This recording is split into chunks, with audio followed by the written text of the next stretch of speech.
Hello student, आज हम लोग डिस्कस करेंगे अपवर्तन के नियम। ठीक है, अपवर्तन के नियम, लॉ ऑफ रिफ्रैक्शन। ठीक है, अपवर्तन के नियम। ठीक है, तो सबसे पहले देखते हैं कि इसके कितने नियम होते हैं। तो अपवर्तन, लॉ ऑफ रिफ्रैक्शन, रिफ्रैक्शन के देयर आर टू लॉ होते हैं। ठीक है, इसके दो नियम होते हैं। ठीक है, पहला नियम क्या बोलते हैं, सपोज ये आपका नॉर्मल प्लेन है, ये आपका सरफेस या नॉर्मल प्लेन है, ये आपका इंसिडेंट रे है। ठीक है, ये आपका क्या है, इंसिडेंट रे है, और ये आपका रिफ्लेक्टेड रे है, और यहाँ पे एक अभिलंब या नॉर्मल ड्रॉ करते हैं, वो आपका एक ही सरफेस पे रहते हैं। ठीक है, एक ही प्लेन या सरफेस पे रहते हैं। पहला नियम यही बोलता है कि ये कोई आपतित किरण और आपका परिवर्तित किरण और अभिलंब, ठीक है, आपका क्या रहते हैं, एक ही प्लेन पे रहते हैं। ठीक है, एक ही प्लेन पे है या एक ही पॉइंट पे रहते हैं। ठीक है, पहला नियम यही बोलते हैं। ठीक है, और क्या बोलते हैं, जो आपका इंसिडेंट रे है और ये नॉर्मल अभिलंब से जो एंगल बनाते हैं उसको इंसिडेंट एंगल ऐसे रिप्रेजेंट करते हैं। ठीक है, और जो आपका नॉर्मल या अभिलंब है और रिफ्लेक्टेड रे है जो एंगल बनाते हैं उसको बोलते हैं रिफ्लेक्टेड एंगल, उसको आर से रिप्रेजेंट करते हैं। ठीक है, तो पहला लॉ क्या बोलते हैं, यही बोलते हैं। ठीक है, सेकंड लॉ ये बोलता है कि जब आपका इंसिडेंट रे, ठीक है, आपका इंसिडेंट रे या आपतित किरण अभिलंब के साथ या नॉर्मल के साथ एंगल आई बनाता है या इंसिडेंट एंगल आई बनाता है। ठीक है, और रिफ्लेक्टेड आपका रे, ठीक है, नॉर्मल अभिलंब के साथ एंगल आर बनाता है, तो ये दोनों का जो रेशियो होता है, इंसिडेंट एंगल का रेशियो और रिफ्लेक्टेड एंगल का रेशियो एक कांस्टेंट होता है। मतलब यहाँ पे होता है एक कांस्टेंट होता है, और जो एंगल जो होता है वो आपका साइन एंगल के अकॉर्डिंग होता है। ठीक है, साइन जे के अकॉर्डिंग होता है। ठीक है, सपोज यहाँ पे आपका एंगल बना तो इसको साइन के फॉर्म में लिखूंगा तो साइन आई, ठीक है, इंसिडेंट एंगल या आपतित किरण एंगल, ठीक है, अपॉन रेशियो रिफ्लेक्टेड एंगल क्या हो जाएगा आपका साइन आर, किसके इक्वल होता है, आपका एक कांस्टेंट के इक्वल होता है। ठीक है, म्यू एक कांस्टेंट के इक्वल होता है, उसको बोलते हैं आपका पूर्णांक कांस्टेंट। ठीक है, और इसी को बोलते हैं आपका स्नेल का नियम। क्या बोलते हैं, स्नेल का नियम बोलते हैं, या लॉ ऑफ स्नेल भी बोलते हैं। ठीक है, ये क्यों आया, क्योंकि आपका ये फर्स्ट मीडियम में है, आपका साइन एंड इंसिडेंट बना रहा है, रेशियो किसका, आपका सेकंड मीडियम में है, आपका रिफ्लेक्टेड एंगल बना रहा है, और इक्विवेलेंट टू आपका क्या हो जाएगा, म्यू। ठीक है, इसको बोलते हैं आपका स्नेल का नियम भी बोलते हैं। ठीक है, ये हो गया आपका दो नियम पढ़ना है। ठीक है, अब आपको देखते हैं अपवर्तनांक के प्रकार, टाइप्स ऑफ रिफ्रैक्टिव इंडेक्स।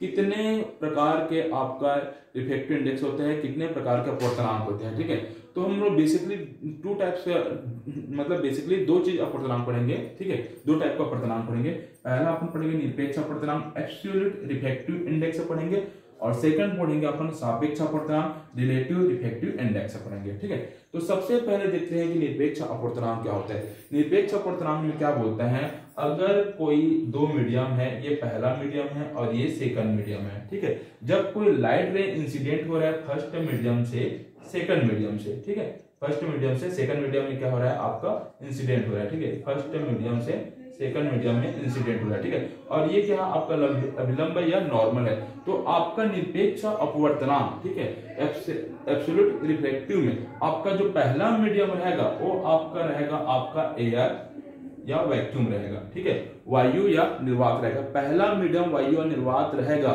ठीक है, सेकंड मीडियम कुछ भी हो सकता है, सेकंड मीडियम कुछ भी हो सकता है, ग्लास हो सकता है, वाटर हो सकता है। ठीक है, लेकिन फर्स्ट मीडियम क्या रहेगा, आपका एयर वैक्यूम रहेगा, और सेकंड मीडियम कुछ भी हो सकता है। ठीक है, तो निरपेक्ष अपवर्तनांक क्या बोलते हैं, जब कोई आपका लाइट रे वन मीडियम एयर या वैक्यूम मीडियम से किसी अनदर मीडियम सेकंड मीडियम में लाइट रे आपका प्रवेश करता है, तो उसमें क्या होता है, जो आपका परिवर्तन होगा, जो चेंजेस होगा, उसी को बोलेंगे आपका निरपेक्ष अपवर्तनांक। ठीक है, एब्सोल्यूट इंडेक्स है। ठीक है, तो सपोज यहाँ पे आपका पहला क्या हो गया, वायु एयर हो गया, तो आपका एयर, ठीक है, अपवर्तनांक हो रहा है म्यू। ठीक है, सेकंड किस में जा रहा है आपका, सपोज ग्लास से वाटर में जा रहा है, तो जी हो गया। इसको अगर मैं पहला लूंगा तो 1 म्यू 2, ठीक है, क्या लूंगा 1 म्यू 2। ठीक है, और इसी को अगर 1 म्यू 2 लूंगा, और इसी को मैं अगर स्नेल के नियम में अगर करूं तो क्या हो जाएगा, ये आपका कौन सा एंगल होगा, इंसिडेंट है, ये क्या हो जाएगा आपका रिफ्लेक्टेड एंगल, तो 1 म्यू 2 इक्वल टू क्या हो जाएगा आपका साइन आई अपॉन क्या हो जाएगा साइन आर। ठीक है, तो ये आपका पहला हो गया। ठीक है, अब देखते हैं सेकंड। ठीक है, सेकंड क्या होते देखते हैं, सेकंड होता है आपका सापेक्ष अपवर्तनांक। अब सापेक्ष अपवर्तनांक या रिलेटिव रिफ्रैक्टिव इंडेक्स में यहाँ पे मैटर नहीं करता कि फर्स्ट मीडियम आपका एयर या वैक्यूम हो, ये मैटर नहीं करेगा, ठीक है। फर्स्ट मीडियम कोई भी हो सकता है, ठीक है, फर्स्ट मीडियम आपका कोई भी हो सकता है, फर्स्ट मीडियम आपका वाटर हो सकता है और सेकंड मीडियम आपका ग्लास हो सकता है, कोई भी मीडियम हो सकता है, क्योंकि डिपेंड नहीं करेगा कि एयर हो वैक्यूम हो, ठीक है। तो आपका फर्स्ट लाइट रे जब कोई भी फर्स्ट मीडियम से सेकंड मीडियम में, ठीक है, प्रवेश करता है या एंटर करता है तो आपका ये अभिलंब या नॉर्मल से एंगल बनाता है, तो इन दोनों का जो आपका चेंजेस होगा उसी को बोलेंगे अपन सापेक्ष अपवर्तनांक, ठीक है। तो यहाँ पे आपका फर्स्ट मीडियम हो गया सपोज आपका वाटर और सेकंड हो गया आपका ग्लास, तो आपका सापेक्ष अपवर्तनांक क्या होगा, फर्स्ट मीडियम वाटर अपवर्तनांक मतलब म्यू, ठीक है, कांस्टेंट, और जी ग्लास, तो फर्स्ट सेकंड मीडियम में कहा जाएगा या इसको फर्स्ट 1 म्यू जी, ठीक है, इस प्रकार हुआ, ठीक है। तो ये हो गया। अब देखते हैं बहुत ज्यादा इंपॉर्टेंट है, ठीक है, एक बहुत ज्यादा इंपॉर्टेंट है, उस चीज को देखते हैं। तो क्या होता है अपवर्तन के कारण, कॉजेस ऑफ रिफ्रैक्शन, रीजन क्या है, अपवर्तन के कारण क्या है, तो अपवर्तन के मेन कारण क्या है, जब लाइट रे वन मीडियम से अनदर मीडियम में जाता है, एक माध्यम से दूसरे माध्यम में जाता है, तो उसके घनत्व डेंसिटी के कारण उसके जो लाइट रे होता है उसकी स्पीड में चेंजेस आती है, ठीक है। सपोज ये हवा है, एयर है, तो यहाँ पे आपका प्रकाश का लाइट रे बहुत ज्यादा स्पीड के साथ मूव कर सकता है, लेकिन अगर वही आपका लाइट रे अगर वाटर में जाएगा या ग्लास में जाएगा तो वहां पे उसकी स्पीड कम हो जाएगी। क्यों स्पीड कम हो जाएगी, क्योंकि यहाँ पे डेंसिटी क्या है, थोड़ा सा फ्रीली है, और वहां पे डेंसिटी क्या हो जाएगा, हाईली हो जाएगा, ठीक है। इस कारण जो उसके स्पीड में चेंजेस आती हैं, यही आपका कारण या कॉजेस है, ठीक है। तो सबसे पहले देखते हैं कारण या कॉजेस में, ठीक है, यहाँ पे देखते हैं क्या होते हैं। सपोज ये आपका एक मीडियम है, ये आपका एयर मीडियम है, एयर या वायु, ठीक है। तो आपका इसका वेलोसिटी क्या है, आपका v1 है। अब ये आपका light ray incident ray one medium से सेकंड मीडियम में जा रहा है, और ये सेकंड मीडियम आपका सपोज क्या है, ग्लास है, क्या है, ग्लास है, और इसका वेलोसिटी क्या हो जाएगा, आपका v2 हो जाएगा, ठीक है, v2 हो जाएगा, ठीक है।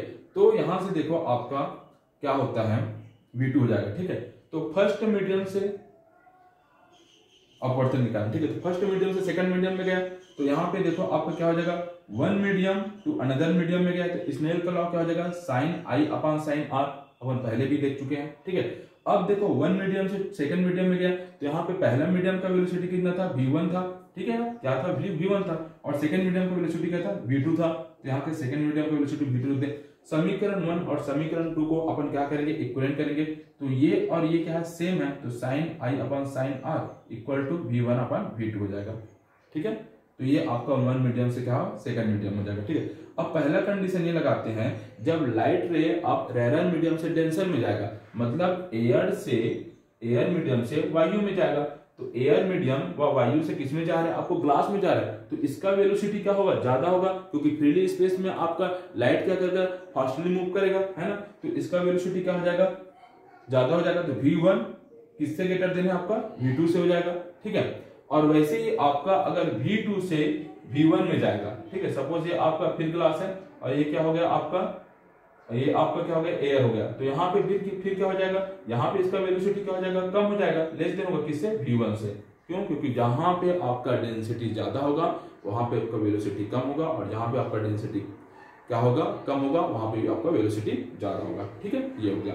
अब देखते हैं एक जो एग्जाम पॉइंट ऑफ व्यू से बहुत ज्यादा इंपॉर्टेंट है, प्रकाश की उत्कीर्णता का सिद्धांत, principle of reversibility of light, ठीक है, principle of reversibility of light बहुत ही इजी है, ठीक है। देखते हैं क्या होता है, यहाँ पे देखो क्या बोल रहे हैं, जब लाइट रे, ठीक है, ये आपका लाइट रे हो गया, ठीक है, जब लाइट रे वन मीडियम से सेकेंड मीडियम में जा रहा है, ठीक है, लाइट रे क्या हो रहा है, वन मीडियम से सेकेंड मीडियम में जा रहा है, यहाँ पे एक नॉर्मल ड्रॉ कर देते हैं, ठीक है। जब लाइट रे वन मीडियम से सेकेंड मीडियम में जा रहा है, ठीक है, सपोज ये मीडियम आपका एयर हो गया और ये क्या हो गया, आपका ग्लास हो गया, ठीक है।